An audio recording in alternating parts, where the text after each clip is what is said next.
Let's look at a few definitions. Now, definitions are important for us to consider because it gives you a better understanding of what one's referring to and certain terminology that one will be using often when you're taking measurements. So the first one we're going to be looking at is error. Okay, so error is the difference between the actual measurement reading and the true value of that particular variable at the instant. Error is only known when we calibrate or check the apparatus. So in this specific figure, if you have a look at it, we've got A, which is over here, which is the true value that we want to actually obtain. Yet we're obtaining a value B. So this difference between A and B, in this case would be X in this figure, is considered as our error. Okay, so there are three different types of errors that we're going to be specifically looking at. So the first error we're going to be looking at is gross errors. Now, gross errors are blunders on the part of the experimenter. So you as the person that's going to be actually doing the experiment or taking readings or do observations, if you make any errors in terms of the way you pursue it, or you're not doing things accurately, you will obtain these gross errors. So common examples are like mistakes on the reading scale. It could be error of parallax, incorrect settings on it. So we would, if you have a look at, for example, if we look at this multimeter over here, you will see that there's different settings that we've got over here. You know, you might be, for example, want to measure voltage, but in the meantime you've got a setting on one of the ohms over there.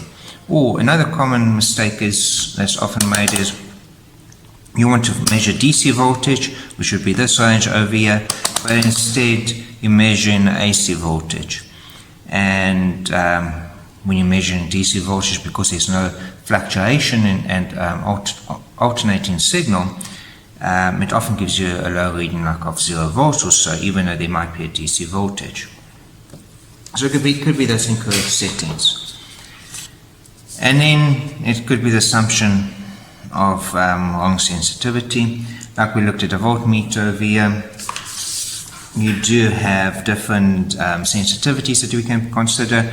For example, measuring DC voltage over there, you can have a maximum range, maximum value of 200 millivolts, maybe 2 volts, maybe 20 volts, also depending on which setting you want to have it over there.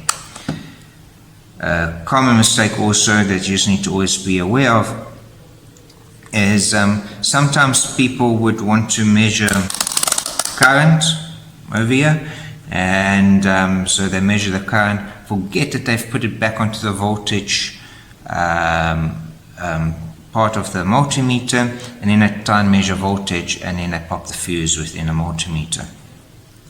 So that's also just something to keep in mind. So anyway, error of parallax is, as pretty much shown in this diagram, when you're wanting to take a reading off some measuring dial or so, you need to actually look at it from straight above. That will give you the correct value and the actual value of that specific reading. Looking at it from the side could give you an incorrect reading depending on what angle you're viewing it. So this is important things to take into account. Okay, next type of error is systematic errors. So these are the incorrect repeated readings by the same amount. Therefore, the reading seems precise. And so they often arise from instrument malfunction. It could be due to some drift in a device over time. It does happen that the calibration can go out. It could be incorrect scale graduation that could have been used. It could be incorrect calibration as well. you're calibrating for the zero value, but in the meantime there was some other weight on the scale, and therefore what you thought was zero was not actually a zero calibrated value. And then you could also have incorrect interpretation of results. So if you look at this typical dartboard scenario, you'll see that all the we're going to be using the dartboard scenario quite often, even though you want to have this bullseye point of view all the time. You'll see that most of the hits were in this specific area. So you've got a very close grouping over there. And if you've got this close grouping, it actually indicates that you are probably aiming at the middle of the dartboard or the target, but you could probably find that your sightings or scopes could be misaligned, and therefore you're hitting in this specific area. So that's where the average value is all the time. That's what's known as systematic errors.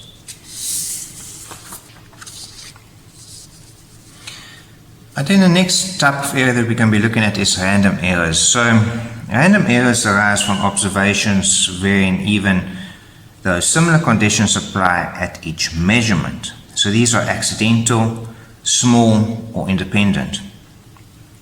So again, we're looking at this target scenario where we've had the systematic errors and all the hits being off center from the target.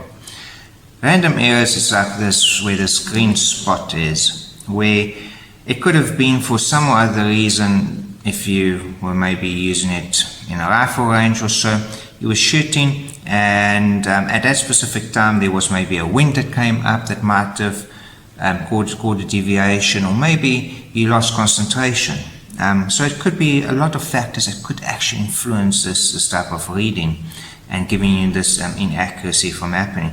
Looking at different devices as well, even if you look at a voltmeter, you could actually be taking a measurement, let's say it could be the voltage of a battery, and for a short time period you've got a dirty connection, and therefore it's not giving you an accurate reading. But when you do all the other readings later on, you will actually realize that all the other readings are quite accurate, and so there can be times that you've got one or two readings that were inaccurately taken, and there are ways to eliminate them. We will actually be looking at that later during this course.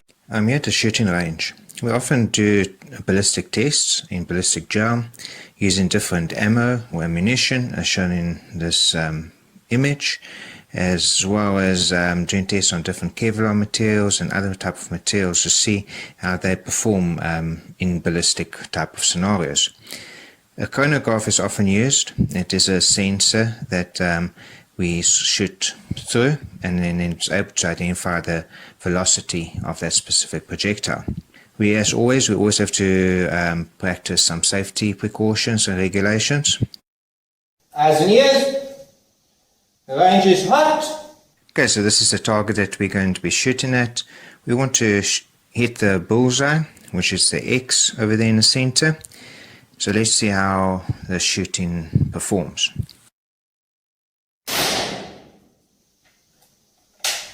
Right, so this one hit in the ring with the number 9 in it.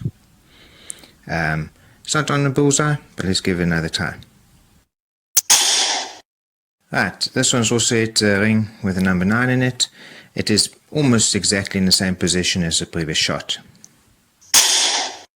This one hit ring number 10. So it's a closer shot towards the bullseye, but still not in the center as we would expect it to be. Right, this one hit the ring with the number 9 in it. Again, not the best shot as we didn't get the bullseye, but we'll keep on trying, see how it goes. Right, this one's a bit closer to the bullseye. It's hit ring number 10. Ring number 10 was hit again. Now ring number 9 has been hit. Okay, and now ring number 10 has been hit. So from these 8 shots, we can see there's a close grouping. Most of them are in the same area. So we can identify these as systematic errors. And this is probably due to the fact that the scope is not aligned and set up and calibrated properly. So I'm going to now calibrate the scope, and I'm going to change the settings to make sure that it's able to then shoot directly on the bullseye. Now that I've set it in, let's see how the shooting happens. So that one hit the bullseye. Even though it's a little bit to the side of it, it did hit that circle with the X in it. The next one shot the X as well, at least a circle with the X in it. So it's again hits the bullseye. The next projectile also hit the bullseye. And so we can now see that the scope is set in and is calibrated correctly. So this grouping that we've got now is very accurate and precise. Now let's go and give our last shot again. Okay, now you would see it went completely out. It went into ring number 8.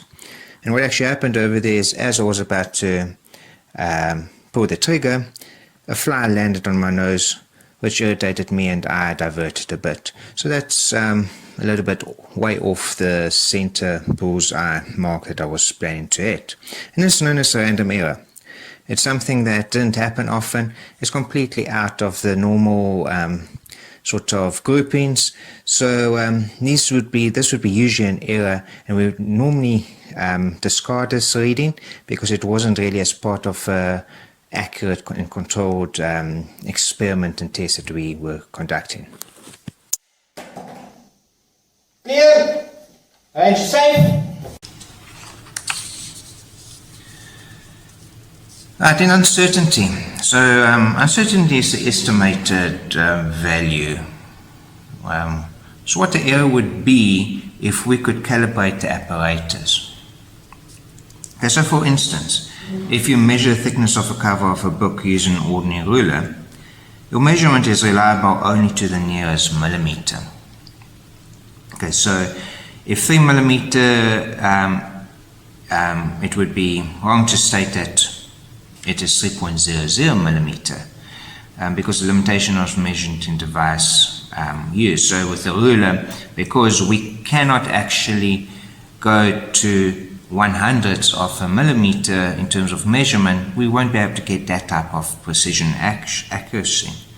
So the actual reading could be 3.00 millimeters. It could be actually done quite accurately if it is that, but it could also be 2.85 millimeters or maybe 3.11 millimeters. So if you use a micrometer caliper, and you would actually find that the actual reading would be 2.91 millimeter. So obviously with your caliper, you've got small uncertainty and it's more accurate. So the uncertainty is the distinction between these two type of measurements that we are be looking at. Okay, then accuracy. This indicates a deviation of the reading from the known or calibrated input. So if the instrument gives 98 units, when 100 units is the true value, then the accuracy is 2%. So we usually indicate accuracy as a percentage of the full deflection.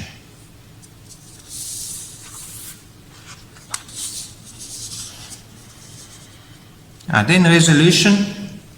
This is the smallest change in a considered quantity which the instrument will detect, the smallest value that the instrument can measure. So a common ruler has a resolution of 1 millimeter.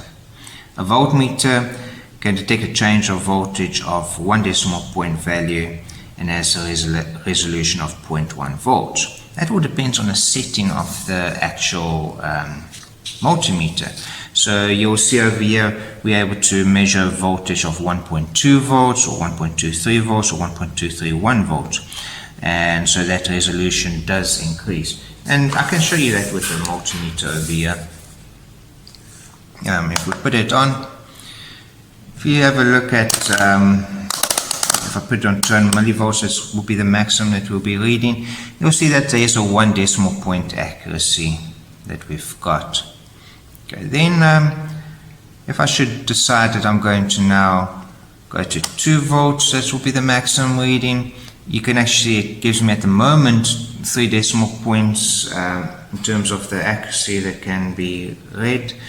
Then going up to 20 volts would be the maximum, gives me 2 decimal places accuracy that I'll be able to have over there with the resolution.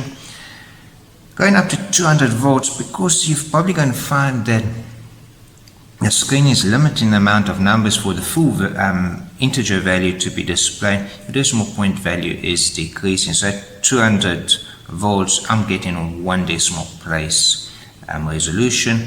And then therefore, if I go to 1000 volts, well, in this case, there will be no decimal point indicated over there. So therefore, you'll probably find that it will be more rounded up or rounded down value voltage that you're reading that you'll be able to obtain.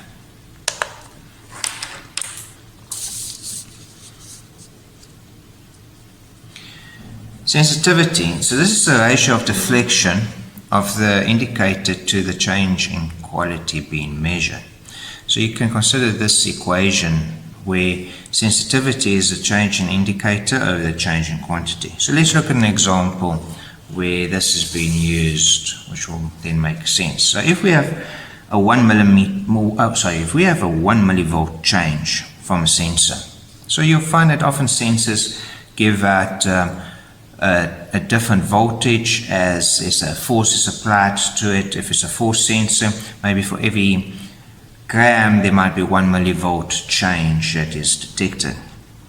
So we're getting a 1 millivolt change from a sensor and moves an indicator across 20 millimeters on a plotting recorder. Then the sensitivity is defined as 20 millimeters per millivolt. So this can be seen with this illustration of this figure over here. So as it goes up with jumps of 20 millimeters every time, we can get some indication in terms of how many millivolts have been obtained. So over here we would have 1 millivolt, which will be indicated over there. This will be 2 millivolts, which will be at this point over there, because we're getting at 40 millimeters distance over there. So this is the distance in millimeters we obtained over there, which means 60 millimeters would indicate a value of 3 millivolts. 80 millimeters would be giving us an indication of 4 millivolts being read. In this case, there hasn't been any reading from the sensor that's indicating 4 millivolts, yet we did obtain a value of 100 millivolts, 100 millimeters, which would be an indication of 5 millivolts. So you can actually see, using this equation, we can actually correlate these two values together.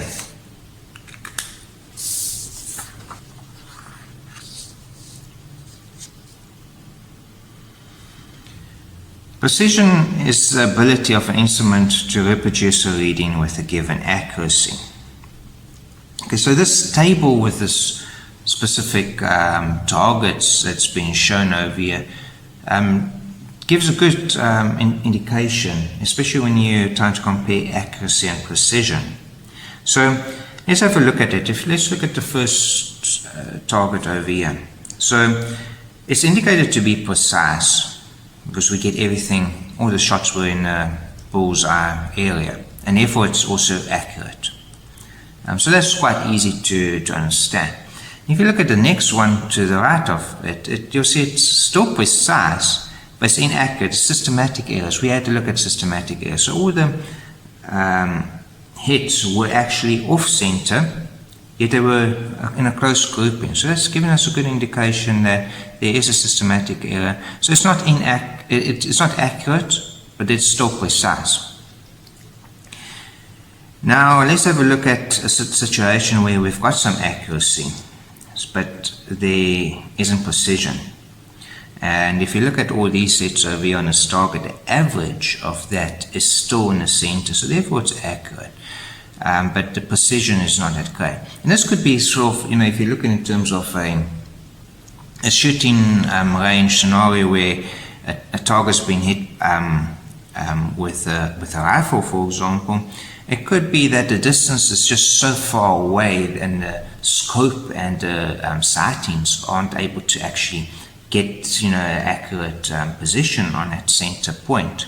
And therefore you might get a bit of a spread over there, but the spread is not that wide. It's still relatively close to each other.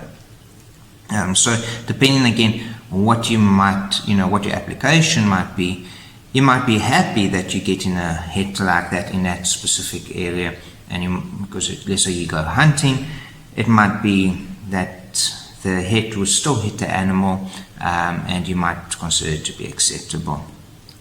Yet, when you look at a scenario where there's now no accuracy and no precision, you will see it's again a spread of hits that's happening, but it's off the target. And this could be problematic now again if you go in hunting. With the hunting, you want to do it in a humane way. You don't want the animal to suffer. And so if your sighting is inaccurate and imprecise, it could mean that you could hit a body part of an animal and it could die in an inhumane way. So this is not the ideal situation in this type of scenario.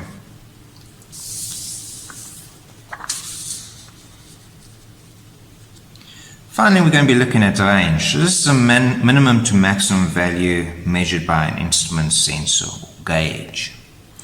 So if you look at a common ruler, you'll find that the range is 300 millimeters. So the maximum reading is 300 millimeters, the minimum reading you can get is 0 millimeters.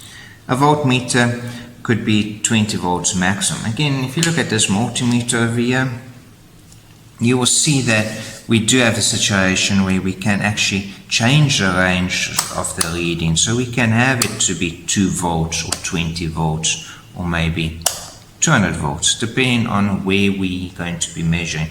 Obviously, if you're going to be measuring a voltage of, let's say, 200 volts, you don't want your setting to be on 2 volts because that's going to give you inaccurate reading. A meter is defined as a light particle that is busy traveling, obviously at the speed of light. And the distance that that light particle will cover in 1/299792458 seconds. Okay, so the distance that a light particle will travel in 1 over this amount of seconds is going to indicate to you what 1 meter is. Okay, so that is for 1 meter. Now you'll notice that this number over here correlates with the speed of light. Okay, so light is defined as having a speed of roughly 300 times 10 to the 8 meters per second. So it's using that correlation to be able to define what 1 meter is. Okay.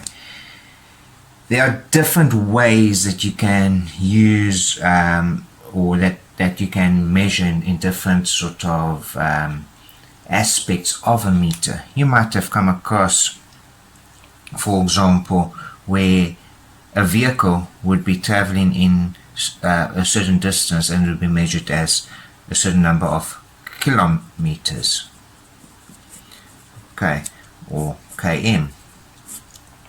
So that is, we've got a case of 10 to the power of 3, or we multiply it by 10 to the power of 3. So if you've got, for example, a person that says that they went for a run that was 2.3 kilometers, it was 2.3 times 10 to the 3 meters. There's also smaller aspects of a meter that can be taken into account, as for example, you would have a millimeter. Okay, and this would be times 10 to the minus 3 you do get, okay, remember millimeters mm, the abbreviation. You also get centimeter, but engineers don't use centimeters. Okay, that's times 10 to the minus 2. With engineering measurements, it's usually multiples of 3 that you want to have your times 10 to the power of. So minus 2 is with centimeters, it doesn't get used by engineers. Centimeters are often used within needlework or maybe at school level, but when it comes to engineering, you would either use times 10 to the minus 3, next level would be times 10 to the minus 6. So it would be for micrometers. So micrometers, which would be a micrometer, is times 10 to the minus 6. So for that reason, you're really going to refer to centimeters whenever you do engineering. So there's obviously larger aspects, larger values that you can have, like 10 times 10 to the 6, that would be for megameters. But these are the common ones that you would probably come across whenever you're doing some other form of measurement. So there's different devices that you can use to measure. Now I've got this piece of wood that I'm going to be looking at. Now I'm going to be measuring it with this tape measure. So if I place the tape measure over there and I take a reading, you'll see with this specific tape measure, it's got inches at the bottom and then it's got millimeters on the top. Okay, so if I come in and bring it across over there, you'll see that it's able to measure that this width of this wood is around about 22 millimeters, which is a relatively accurate reading. But it all depends on how accurate you need it to be. So that was with the tape measure. This is what's known as a vernier. Now this vernier is able to take measurements that are a bit more accurate in terms of accuracy. So if I take the same piece of wood and I have to place it over here between a vernier and measure, the way that the vernier works is that you'll see that there's little lines here at the bottom scale. Okay, so essentially what you would do is, for this specific wood that I've now measured over there, and I'm going to lock it over here at the top, you'll look at where the 0 is located on it. So if you have a look at this, the 0 is located at 21 and a bit. Okay, so at 21 and a bit, how much is that little bit afterwards, after 21 millimeters? Okay, and you look at the bottom scale, and where you see the lines on the bottom scale goes and meets up exactly with the lines on the top scale would be the next number. Okay, so if we look very closely over here, you'll see that the lines start to meet up with the bottom scale and the top scale around about here where this 5 is.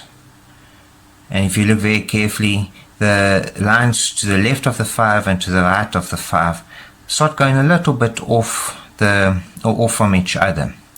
And you might not be able to see it very closely over here, but it does happen. Okay, so essentially those on a 5, you've got the line that is exactly in that position. Okay, so that's going to indicate to us that this piece of wood is 21.5 millimeters. Yet, is that accurate? Okay, so let's just make a note about that. We've realized that with the tape measure,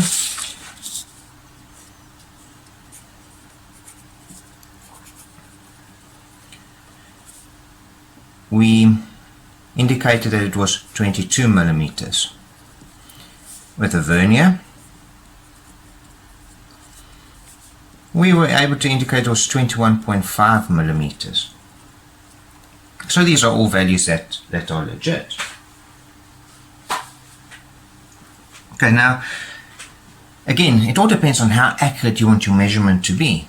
What is it that you want to do? If it is something that's going to be, that you're measuring, that there can be some leeway for error in your readings, then this would be probably acceptable values that you've measured. But let's have a look at something that's known as a micrometer. Okay, so a micrometer looks like this.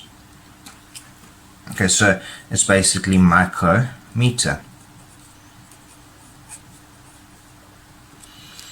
Okay, so I'm going to take this away over here for now. Let's have a look if we had to measure this piece of wood with the micrometer. Okay, so essentially place a piece of wood over here between the two bits, or whatever you're going to measure between the two bits. And then the micrometer's got a spring-loaded knob here at the back, which you'll turn. And it'll get to a point where it will turn, but it will almost be slipping. And that's so that you don't put too much pressure between these 2 points that it might compress your material like a piece of wood could. I can turn it over here and it'll probably make an indentation over there. But this will actually prevent that from happening. Okay, so when you're looking at a micrometer and micrometer, you're going to be able to do the readings in a very similar fashion. So firstly, what we're going to be doing is we're going to be looking at the readings over here on a side scale. Your micrometer's got a scale that's on the top for 5mm pieces, and also with 1mm in between. And at the bottom there's a scale as well. And that bottom scale is a 0.5mm indication. So essentially, if you look at this dial that I've got over here, if I go to 0, at the moment, if I take the piece of wood away, at the moment it's on 22mm, as you will see over there.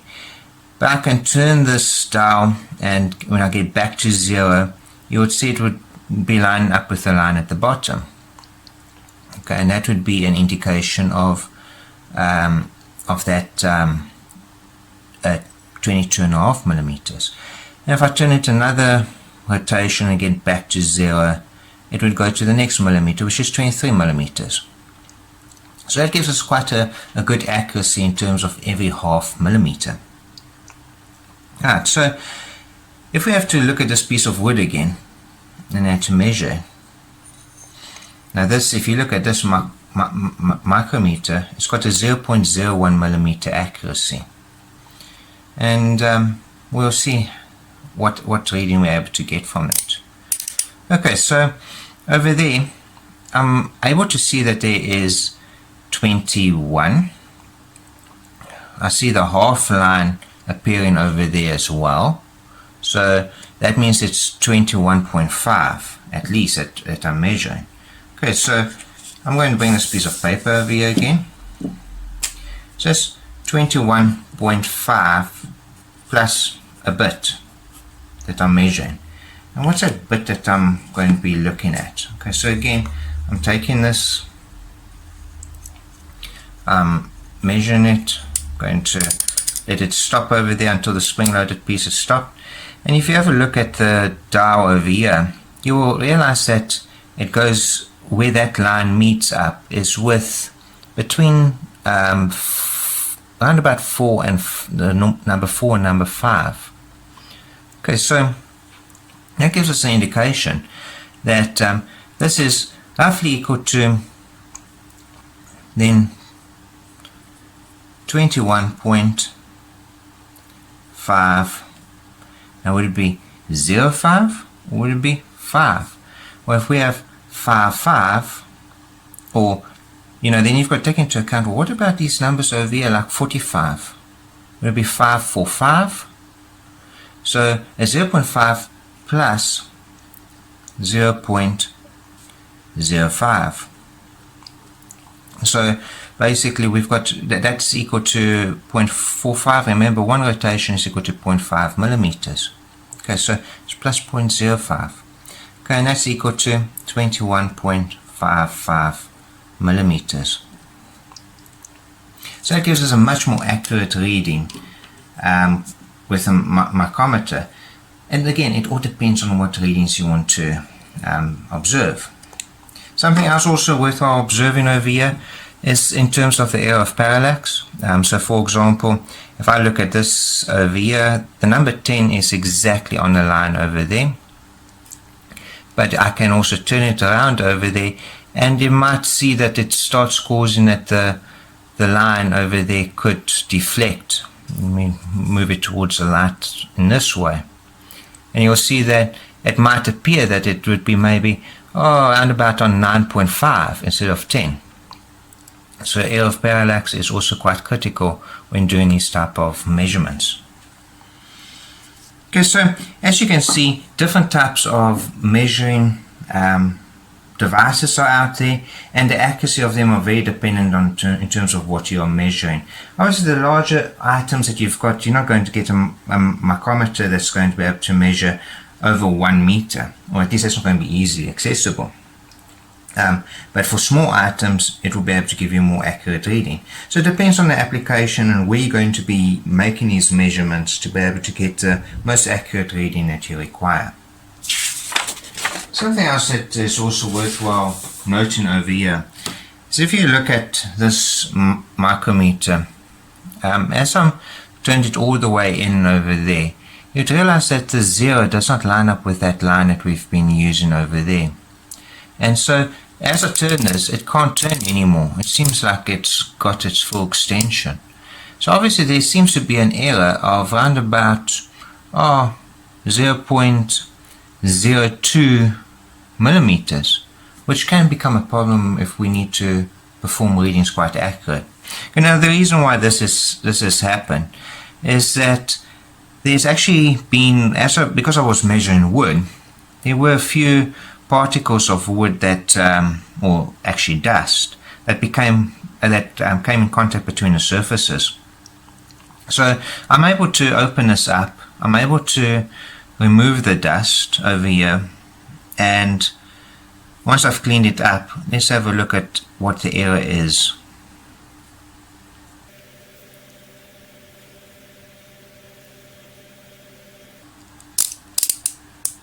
Okay, now if you look at that, you'll realize that the error is much less. It is appearing on 0 over there, and therefore we've got now accurate reading that we're measuring.